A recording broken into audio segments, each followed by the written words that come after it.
everybody, I feel like I've come up with sort of a summer-proof base routine to share. It's worked so well. We have been in some super hot days lately, and this whole upcoming week here in Southern Illinois is going to be in the mid to upper 90s. It's going to be crazy, and anytime I'm outside, I feel like I'm sweating, getting in and out of hot cars, doing active things with the kids, and I really feel like I've come into a base routine that I don't have to touch up at any point. The interesting thing is, it's worked well with two different foundation-y types of products, one that's lighter coverage and one that's fuller coverage. So I'm going to share all this with you and just break down how to do it. So I've got my skincare on, I've got my sunscreen on. For a primer, I've used a few different primers and this look has still lasted me a long time. The one I'm going to use today is this Catrice Skin Glaze Hydrating Primer. I will say it's always been like a hydrating type of primer that I've used underneath. Not specifically like gripping or tacky, but just something that adds like one extra little layer of moisture. This one from Catrice adds just a gentle luminosity, but not a ton. I really do like this one. Now for my base product, if we're keeping it light, and this really surprised me how well this lasted, but the Rimmel Multitasker Better Than Filters, this is like a Charlotte Tilbury Hollywood Flawless filter type of product, but I had mentioned months ago how this can feel like a foundation replacement. It does have some beautiful coverage in it. It's light coverage, but it looks really pretty on your skin. And something about this one wears a long time on me. It just, they've got a good formula going here, and I feel like it's better than its high-end alternative. But then if I want a fuller coverage look, the Catrice True Skin is awesome. This is 24-hour hydration, hydrating foundation. But when I tell you I put this through church, Chuck E. Cheese, pressure washing the concrete outside the pool area in the 96-degree heat. And why was I pressure washing? Well, I saw Bubs starting to do it, and then I'm like, that actually looks really fun. Can I try it? And now I've realized, like, hey, this is yet another relaxing hobby I can get into. It's very fun, very satisfying. But it was hot, and I came inside and I was like, oh, this surely broke things down because I was sweating, and the makeup all over my face still looked awesome. But it's not just about this step in the process. I really think the concealer is important. I'm using a concealer that's good coverage but not too juicy, and I'm definitely setting all over, and then I've been working in a new setting spray that I think is important too. But yeah, either of these products is kind of my all-over base. I've been super surprised at how they've taken me through hot days, like being out at a playground, being in the sun, pushing a swing. I'm trying to think of all the things I've put this through, because when you have a little 5-year-old boy who likes to be outside, even if you hate that hot weather, you're gonna stick it out for a while. Today I'm going to demo this with my lighter coverage product, and I'll show a picture of what it looks like, a little fuller coverage. But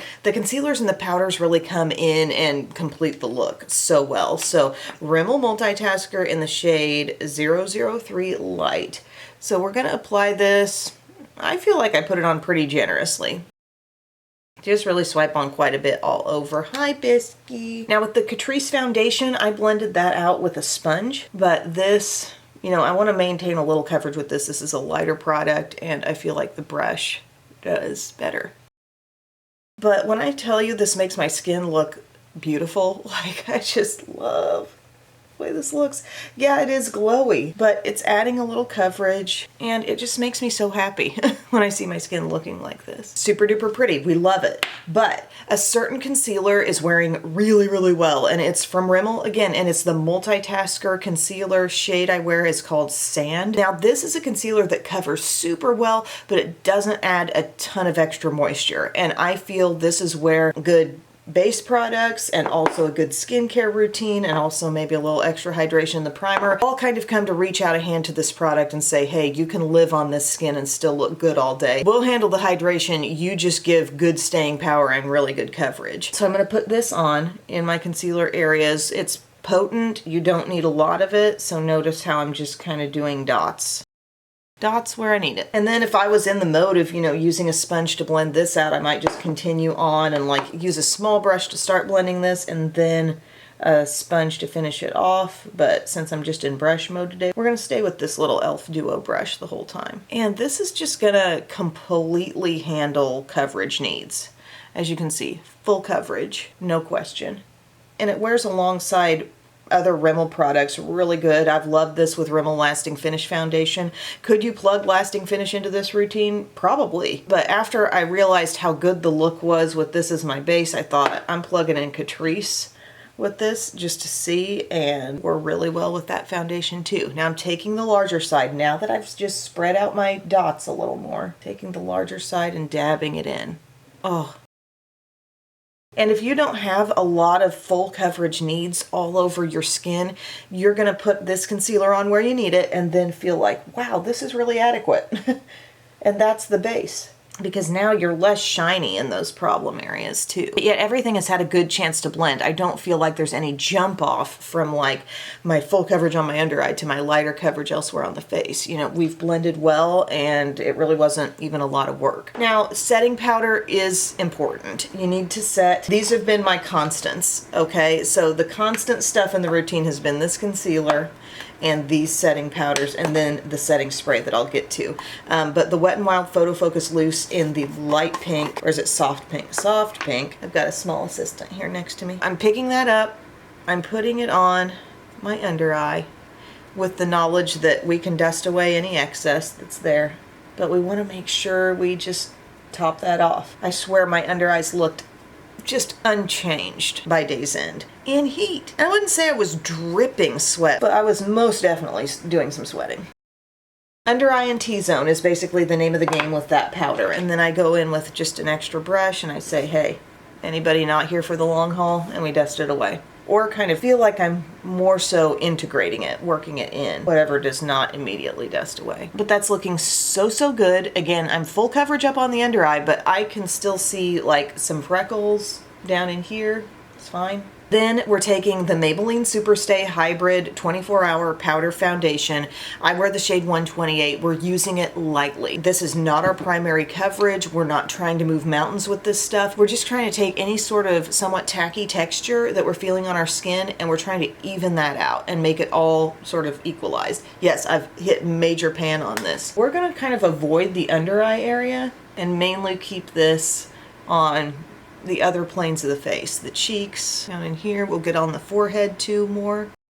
But it just helps so much. Thin, light amount, just enough to take the feeling of that from, oh, I feel kind of tacky, to, okay, that's feeling more set now. The under eye and the T-zone remain the most set, but I think there's something special about this Superstay powder that just, it doesn't take a lot, but it helps you out so much with good staying power. And look how good the skin looks with a very light underneath product, but even with Catrice True Skin for a very full coverage look, it's great. I kind of feel like the real MVP in all this though, along with good moisturization, is this concealer, because this has some difficult areas to keep going. You think, where am I getting sweaty? You know, you feel that oil production coming on the nose and maybe the forehead, chin. Under eyes can lose their fresh appearance, you know, with a lot of wear throughout the day. And I was just happy with how unchanged that looked. And then the setting powders, and then the thought I could swap out different foundations. And I'm sure this foundation from Catrice would do a good job. If you've got an ideal foundation at home that you really love, like, consider plugging it into this type of routine. So real hydrating on your skincare and your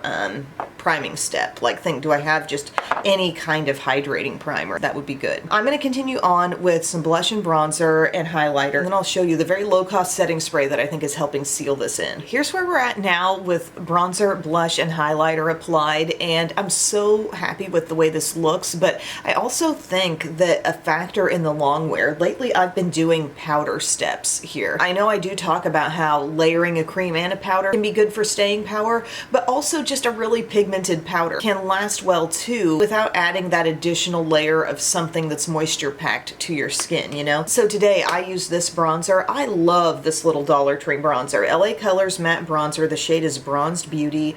It's a really good tone, and I've got that along my hairline and contour zones under the jaw as well. For blush today, I used an e.l.f. primer infused blush. This is the shade Always Rosy, and that one's just a super pretty tone for really any kind of look you want to do. And then Essence, the highlighter, shade is Staggering, really soft, kind of pearly highlighter. That's always the word that comes to mind when I think of that one. Now, the setting spray that's been working well for me is this Essence Fix and Last 18 Hours. So it's in the black bottle, long-lasting makeup fixing spray. They say it's waterproof and it's alcohol-free. And yeah, for a time I was kind of thinking the only thing that's really helping my makeup hang on in a major way from the drugstore is that L'Oreal L'Oreal 3-second setting spray, but this I think is helping too. It's been part of the look on some really difficult staying power days, and I've been very impressed. So we're gonna spray some of this.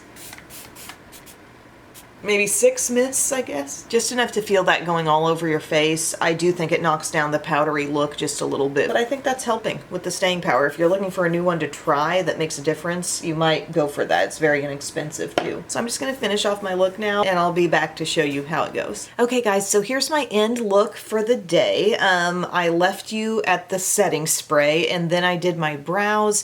My eyeshadow today is this little Profusion Mauves palette. I hadn't used this one in a while, and it just blends so beautifully, and I love those tones on my eyes. But I will say a few other staying power notes here. Using a good eye primer I think really helps. I love Milani. I love this Wet n Wild Mega Last. I know I've focused on complexion a lot, but my eyes have been really untouched looking for the last several days as well. Also, if you need a super long wearing eyeliner, this Milani Stay Put Tank Liquid Liner will not go anywhere. Absolutely will be the last thing you'll be taking off when you're removing your makeup. You might even need to bring in a special eye makeup remover to get it off. It lasts so well. Also for mascara, I feel like I've come into a pretty good combo here. Neither of these are actually waterproof, which I love because it makes them easier to take off, but this one's a tubing mascara, the e.l.f. Lash Extender on the lower lashes. You can even build that up quite a bit for a somewhat dramatic look on the lower lashes, and it's not gonna go anywhere, so I love that. And then the L'Oreal Paradise Big Deal has been a pretty good one for building up some decent length for me, but then also holding curl better than most, I will say, and it's just pretty buildable, so I've liked that one too. An incredible long wear lip liner. Like, I would totally recommend this so much. This one from Catrice called Plumping Lip Liner. I don't really feel the plumping effect. The real cool thing that this is doing is it's setting so completely that even like putting gloss on top doesn't seem to affect the staying power in a negative way. So this shade here, it's working so well with the eye. This is called Cheers to Life. I've used this a lot because I can really count on it, and I put this LA Colors holographic lip gloss on top in the shade Heavenly.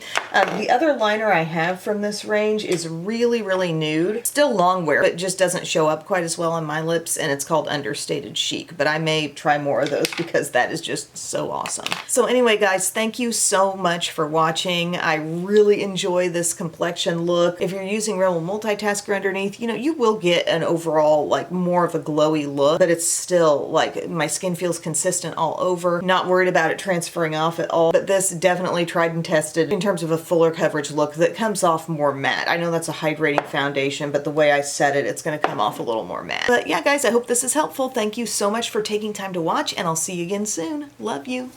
Bye.